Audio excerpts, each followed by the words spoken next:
I'm so excited to have Samantha Cohen here with us, who has been so courageous and such an advocate for endometriosis awareness. And you have quite, I would say, you have such an interesting amount of knowledge that isn't being spoken about. And I really want to get into all of that with you. But first, I want those who are not familiar with your journey to learn how you got to be here in the first place. That's a story that would take far more time than we have today, but I can give the quick and dirty of it. Basically, I developed really horrible menstrual pain when I was very young. When I was 12 years old, I would bleed for 2.5 to 3 weeks out of the month, soak through multiple pads. And being a young girl in an all-girls school where you had to wear a skirt every day, I was just really conscious of how much blood I was losing and wearing like diapers. And I was in middle school. I think I was in fourth grade. So that was really traumatizing for me in a lot of Very ways. young. When I was 14, I finally spoke up about it, and my doctor put me on birth control. But nobody ever, said anything about potentially having endometriosis, let alone any disorder. It was just kind of like, okay, take the pill and we'll control the bleeding and the cramps. For the next portion of my life, I was on multiple different pills. I was always reacting really badly to them. Tried the IUD, didn't react great to that either. And then just had a whole slew of other like comorbidities, basically gastrointestinal distress, on and off bladder symptoms, migraines, hormonal imbalances, the dreaded endobelly, all of it. But I never put it together that it was all stemming from the same root cause. I was almost playing whack-a-mole with my own body. That also drove, my parents to think I was a hypochondriac and to really be grasping at straws for what could be happening to me because it seemingly made no sense and was all unrelated. When I turned 23, I developed a condition called interstitial cystitis, which means, for those of you who aren't familiar, means chronic bladder pain.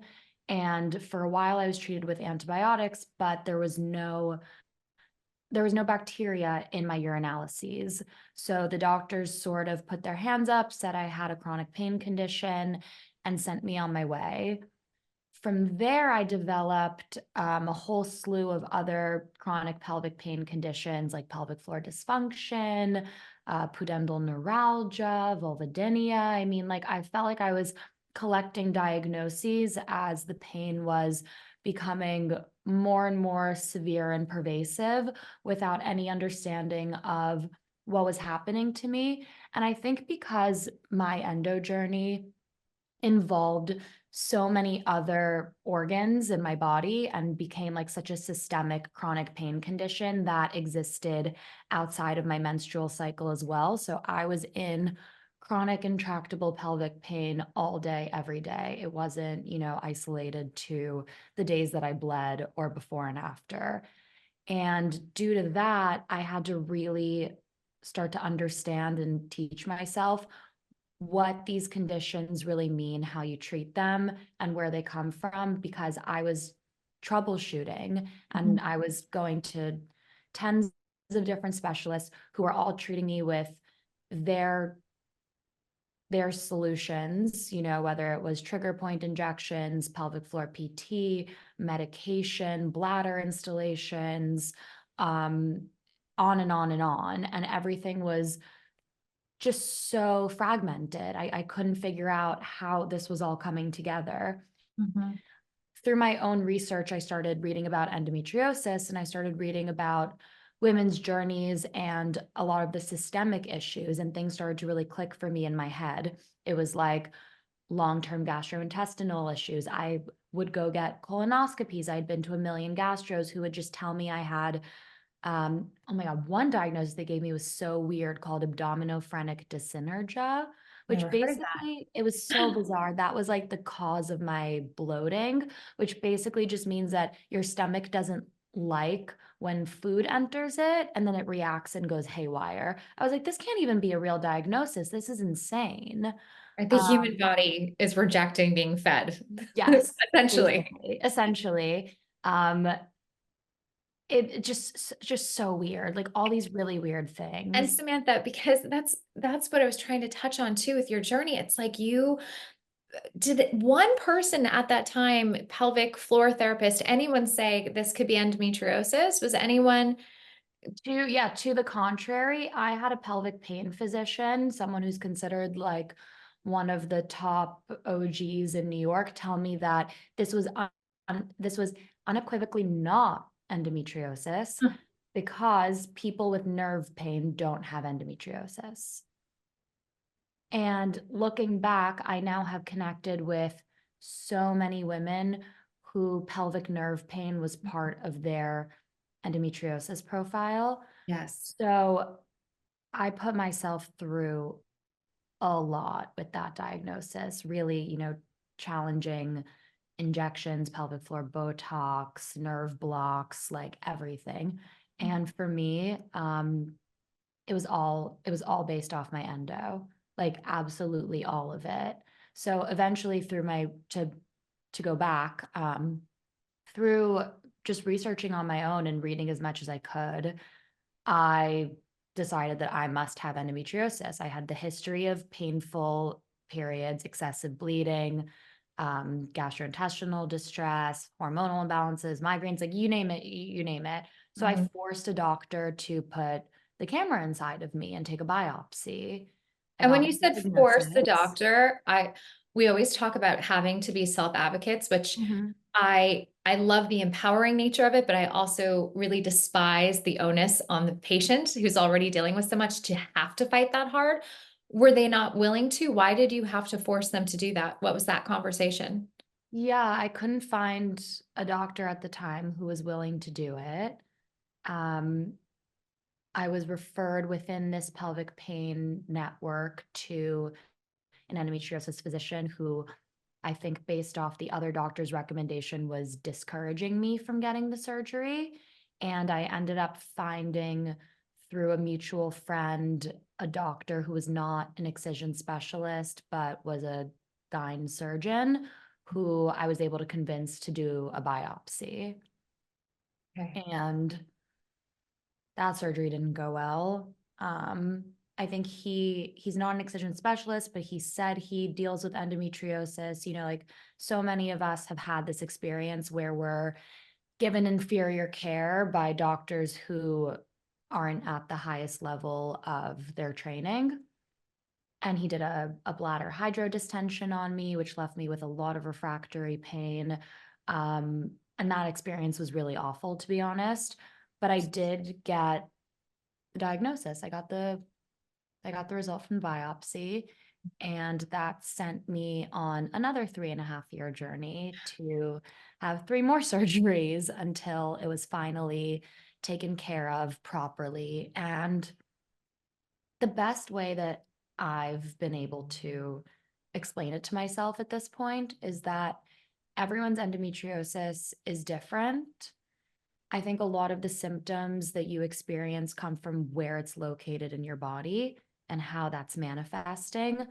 I had very deep infiltrating in areas that are not accessible to most surgeons, that can be hidden, um, near and touching on nerves. And because of that, it took me four surgeons and finally, a successful surgery with Dr. Setchkin before it was all removed and my pain went away. Four surgeries. Four And surgeries, and four that was surgeries in 4 years. in 4 years. That's a surgery every single year, Yes. almost, right? Sometimes more than that, actually, because I remember my first surgery was in the spring. My next surgery was just over a year after that. But then my next surgery after that was 6 months later because I was in so much more pain after the second one and had so many complications that I was desperate for the next person to look and see what had gone wrong. I mean, I almost died after my second one. It was awful, like really, really bad. I had bad luck. I don't mean to, try and scare anyone. I have a lot of friends and women I've met in this community who, when they get their diagnosis and they have surgery, they get better. I didn't have that luck. It took me a lot more surgeries and a lot of pain to get to where I'm at I today. don't think that's, it's funny that you said about scaring people with your story. I don't think you're scaring them. I think you're empowering them with knowledge, because there is this myth, and maybe for some people it is their truth, but there is a myth that you will have this one miraculous surgery and Mhm. you're cured and you're better. And that's not always the case. So then sometimes when you're not feeling better, you dismiss yourself and you go, well, that's not possible because I was told that this was the gold standard, this was the fix. But excision surgery surgeons and researchers have said that if they miss even one lesion, one, that's enough to continue causing pain if it's placed on a nerve or somewhere else, or even continue to grow. Mhm. So it is one of those like insidious diseases that doesn't unfortunately have a magic bullet. And in your case, like you said, your endo was in very hard to reach spots and areas in your body, and you had extra pelvic. Um, Yes. and another thing that's not really talked about in the general mainstream gyno communities is that it isn't just, your uterus and your ovaries that get affected. There's the bladder involvement. Mhm. There can be appendix involvement. Then you're going into ureter, kidney. Also, a lot with the sciatic leg pain. I remember my first endo surgery. I was limping. They thought I had MS. I Mhm. was I was told that I most likely had MS before I got my endo diagnosis, because I was starting to limp, and it once I had the endo excision surgery, the limp went away because of where it was pressing on the nerve. But at the time, no one put the two together. Mhm. So this belief that endo is really still just in the female organs, It's it's really dangerous, I think, yes. because exactly what happened to me, and it sounds like similarly to what happened to you, is you start to accrue these different diagnoses. You fall down all these rabbit holes with specialists. You end up with countless treatments, many of which can be harmful and cause iatrogenic damage, and it's traumatizing. You get left with medical trauma and PTSD because of all of this. So my my quest for knowledge and educating myself was, I had a laundry list of diagnoses. I think like I had 12 diagnoses. And I just realized one day, if I didn't understand all of them to the absolute fullest, I was going to end up in an endless cycle of doctors and procedures and treatments and pain. And Mhm. after like 2.5, 3 years of living as a professional patient, I was like, I have to be the one to drive this from now on. And I think that that also came from a really bad experience with my second surgery, where there were so many complications. I ended up with um, a catheter for weeks on end because my Oh, bladder shut down after surgery, and my bladder like almost burst, and I almost died of septic shock and all this crazy stuff. It was just really, really bad.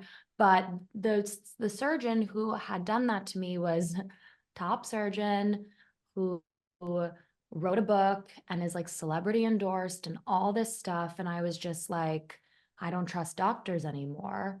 But then at the same time, I also knew that there was still something inside of me. I could just feel it. It was like this sixth sense where I was like, there are more lesions. And then I just had to identify more and more surgeons to go in and find them. I feel so grateful that I ended up with Dr. Setchkin and his blue dye technique. He found something like 37 lesions in me. mm. That's after 3 surgeries already. So just the technological advancement with which the blue dye allows him to actually find all of those microscopic lesions. He found a piece of plastic in me. Wow. He found a medical device inside of my pouch of Douglas. Yeah. Oh my. So That's insane. Yeah, I don't talk about that often actually I because it's don't, yeah, you like, and I have spoken separately and yeah, you never mentioned that. That yeah, is, a clamp that he told me is used when there's internal bleeding during surgery that they can't control was left inside of me. and that wasn't dictated at all that you had uncontrollable bleeding during your surgery in your, Oh, nope, wow. nope, nope. I was told I was great, got it all.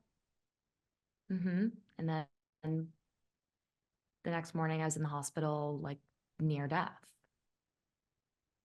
So hmm that would explain so much. Yeah, And the thing too, it's not like there's a lot of, I mean, there is recourse, but at that point it's like it's life or death. yeah. And the lack of accountability. But that's why, even with endometriosis, this idea that surgery is what is available. And we know for so many reasons why it's not accessible for a lot of different populations and people and Yeah. demographics, for the cost alone, insurance policy, coverage, lack of coverage. Um, but the fact that you have to go under and have this very invasive, like, I think it was Dr. Sachin that said, just because you have tiny incisions doesn't mean the surgery was tiny. It was very invasive, very extensive. And with every surgery, there is great risk. hmm So to say to people, well, you have endometriosis and you're just going to go for a surgery and you're going to be okay. Look what can happen. hmm Yeah. I I'm not a scientist, but I like to think that if there were earlier detection and more research going into prevention and management, that women would be far better served than waiting until the disease has progressed Mhm. into their 20s, 30s, 40s, and they're left with organ damage and chronic pain conditions, and then having to reverse all that damage and backtrack. Had someone told me at 12 years old that this would have been my future, I would have tackled it much earlier. Mhm. And I like to think not ended up where I did. No, I don't want to say that it's a cautionary tale, but each of us who has progressed to, let's say, extra pelvic endo, stage 4 endo, it's not hopeless, it's complicated. hmm Um, but I agree, if you could go back to your younger self, your preteen self, when you just began your cycle and you could have been armed with the knowledge and the know-how, it would have made a world of difference. And that is why I admire what you're doing with your podcast, with your work with EndoFound, all the different times and places you've spoken about your endometriosis journey. It takes a lot to do that. So I appreciate your time today. And I hope to have you back so we can get even more in depth to all that you're doing and what you've learned over the course of your journey. Thank you. I'd like to just quickly add that endometriosis is not the only women's health issue that causes so much distress and sidelines women's lives. And with my podcast, which is called Femme Farmacy, I focus on endometriosis, but I also, really care about the gamut of women's health diseases and disorders because I inadvertently learned about so many of them with my misdiagnoses and comorbidities. I ended up in this world of women's health, gynecologic diseases, chronic pain, etc. And some women think that they have endometriosis and then they don't. And then some women think that they have IC and they have endo. So it's a very sticky, complicated world that we're living in as a woman with health issues because of the lack of research and education and awareness. So, what I really am focused on and what's really meaningful to me is trying to give women access to quality education, to great resources, to the best minds in the field so that they're armed and empowered with the kind of knowledge that allows them to help their doctors make decisions about their body. I think women are intuitive, and a lot of the time, if they can tap into that and they can have the confidence to do so, they know what's going on with their bodies. They just need the language to articulate it to their doctors and to be a part of the process. So that's really my mission with this podcast is no woman should be in the depths of Reddit trying to figure out what's wrong with her. We need like much, much, much better education so that women can be a part of their team with their doctors. Completely agree with you. Thank you so much for your time today. No, thank you. And I'm excited to do this again soon. Me too. Thank you for joining us, and don't forget to subscribe and like our YouTube page.